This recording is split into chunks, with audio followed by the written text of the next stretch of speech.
Hey, hi everyone. Thank you so much for being here. I know you've had 3 very long and tiring days, and yet you showed up. Super grateful for it. I'm going to talk about the Goldilocks principle in Drupal projects. To start off, this is me. I am the Director of Global Delivery at Accelerant.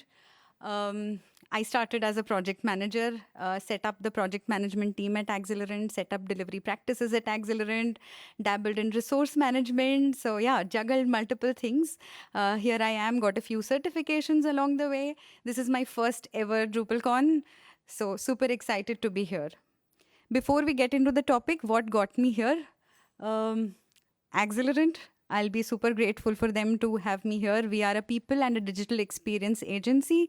And like so many of us, trying to create a balance between AI and human creativity to make sure that we are delivering transformational outcomes to our customers. But back to Barcelona. I honestly think my son manifested me being here. So I think I need to mention him here. He is a huge football fan. He was super excited that I was going to Barcelona. This is him holding a Messi bobblehead, as you can see. This is his birthday cake with FC Barcelona and Messi again. So Barcelona has been a big part of my life even before I got here. But back to the Goldilocks principle. Now, what exactly is the Goldilocks principle? It states that everything makes sense only when it's just right. Not too much, not too little. It's the sweet spot where things seem perfectly balanced. Now, why did I choose Goldilocks principle? When I was researching about it, I found that this principle applies to multiple disciplines in life. It applies to economics, it applies to astrophysics as well. Stephen Hawking said that the Goldilocks zone is the habitable zone around a star where the temperatures are just right for human life or any intelligent life form to exist. So we have this principle to thank if we have to think about why we exist or how we exist. There is an application in economics as well, in anatomy as well, which got me thinking that if this applies to so many things, it should surely apply to Drupal projects as well. But before we go to the principle, I'll take a slight detour and talk about Goldilocks herself. And we have three versions of her: diversity and inclusion, right? So we have a Spanish Goldilocks, we have an Indian Goldilocks, and we, of course, have the classic Goldilocks from the fairy tale. For those of you who are not familiar with the story, Goldilocks was somebody who went to the house of three bears. The three bears were away, so she tasted their porridge. She sat on their chairs. She tried sleeping on their beds. But she found the porridge too hot or cold, the beds and chairs too hot or too hard or soft, until she found her just right. Now, how does this all relate to Drupal projects? Similar to the three things that Goldilocks tried, Drupal projects are also dependent on three different variables or constraints, or for that matter, any project. So a long time ago, we'll do this fairy tale style. Drupal projects, like all projects, were created on three variables, and the three variables were cost, scope, and time. And we think of these as constraints, right?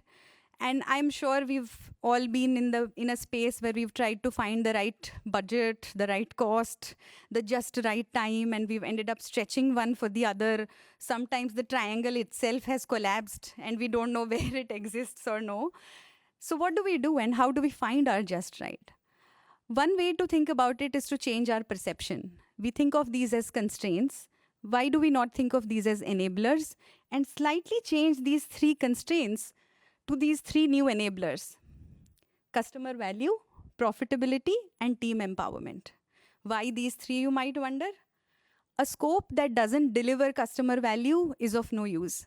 So, for example, if your customer has a fancy animation in scope in their homepage, but it ruins the user experience, this is something that will not make sense to the users. Similarly, you could use any modeling tool to create the perfect plan, have a beautiful spreadsheet, have all the dates logged in.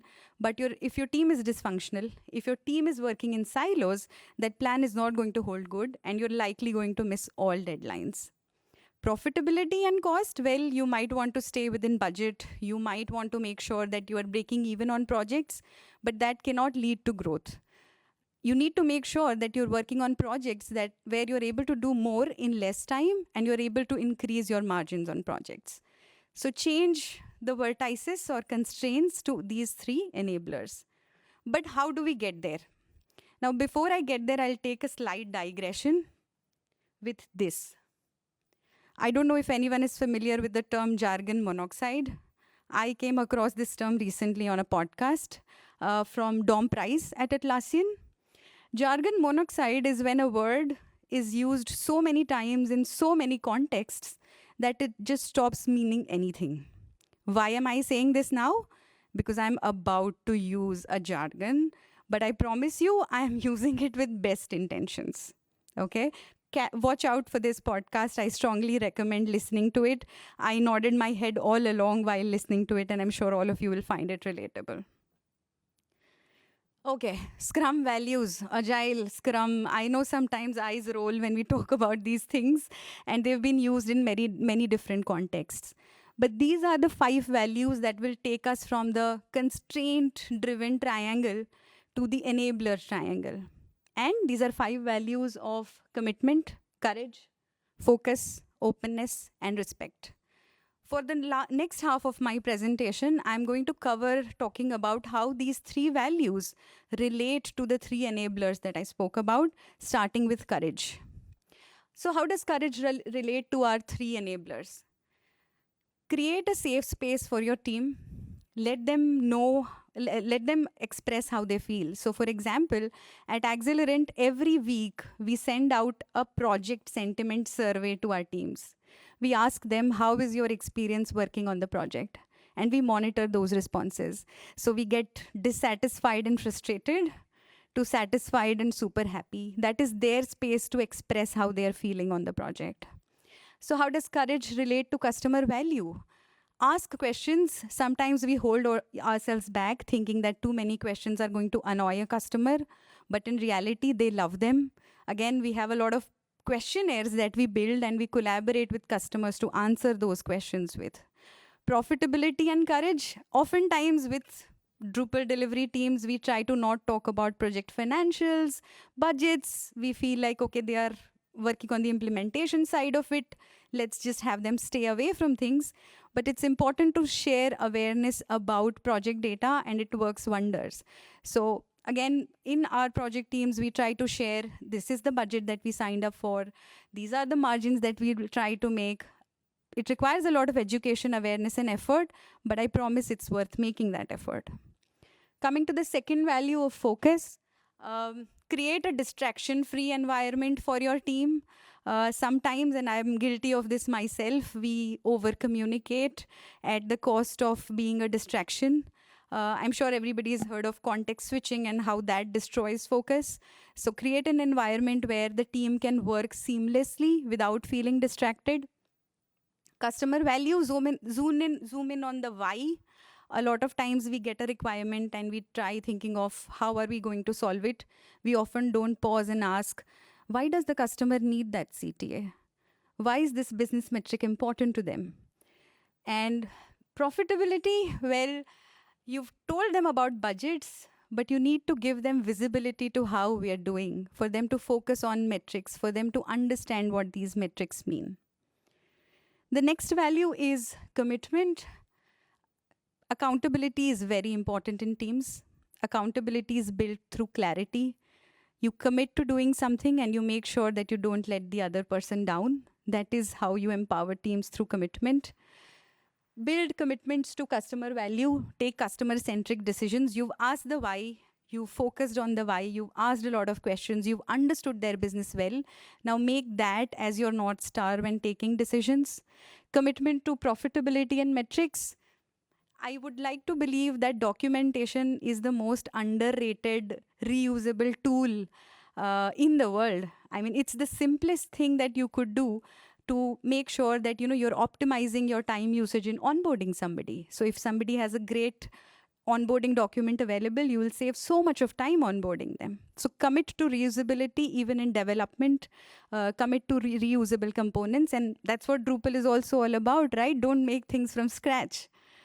The next value is respect. Again, something that we try to build at Accelerant by simple things of asking the project manager to go through a team member's README when they start working with him or her. Try and understand what inspires them.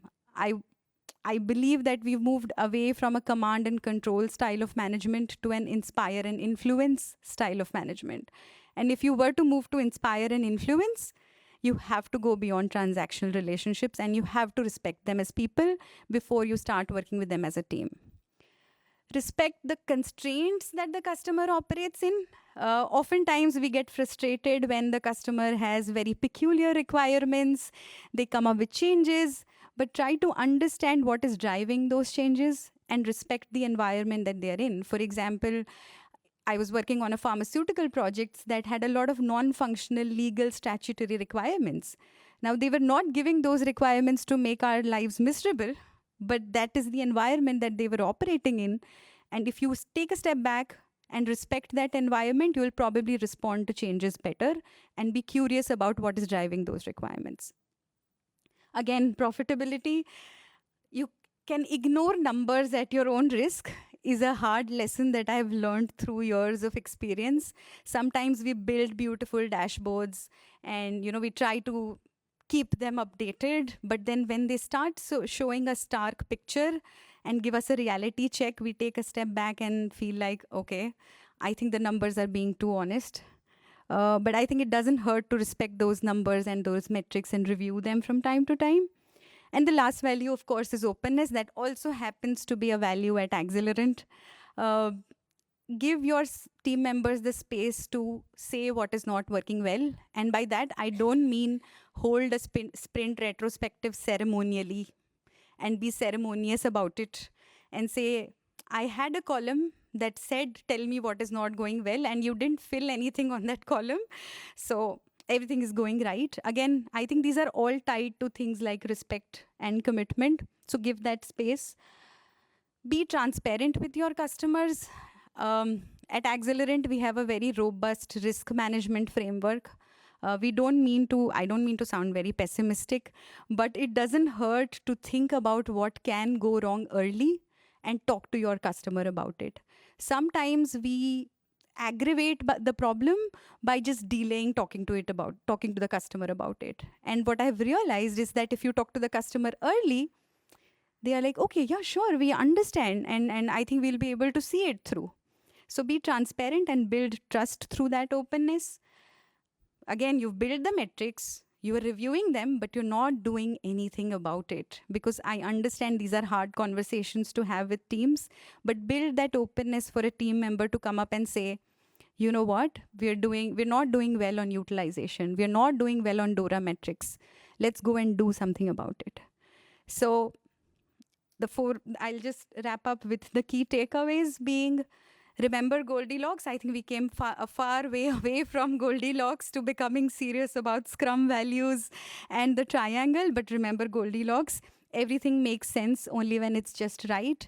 The triangle of scope, time, and cost can be relooked from not a constraint perspective, but an enabler perspective, and rejigged to be a triangle of ensuring customer value, profitability, and empowering teams. And how do you get there? You get there through the Scrum values of courage, focus, commitment, respect, and openness. Since we began Fairy Style Way, we'll end in a fairy style way as well, with a moral of the story. Like all stories, I have shared what I discovered when I embraced the unknown, just like Goldilocks. I went into a strange house, tried different kinds of porridge, tried different uncomfortable chairs and tables to discover what is just right. So my message to you would be, don't be afraid to venture into uncharted territory and try new things before you find your just right. Again, thank you so much for being incredibly patient. I know it's been 3 long, tiring days. I had a lot of fun at DrupalCon, and I hope all of you did as well. In case you have any questions, I'll be happy to answer them. Please do share feedback about the session. I would love to hear more of what I could have done to define your definition of just right. And again, thank you so much. Thank you for being here.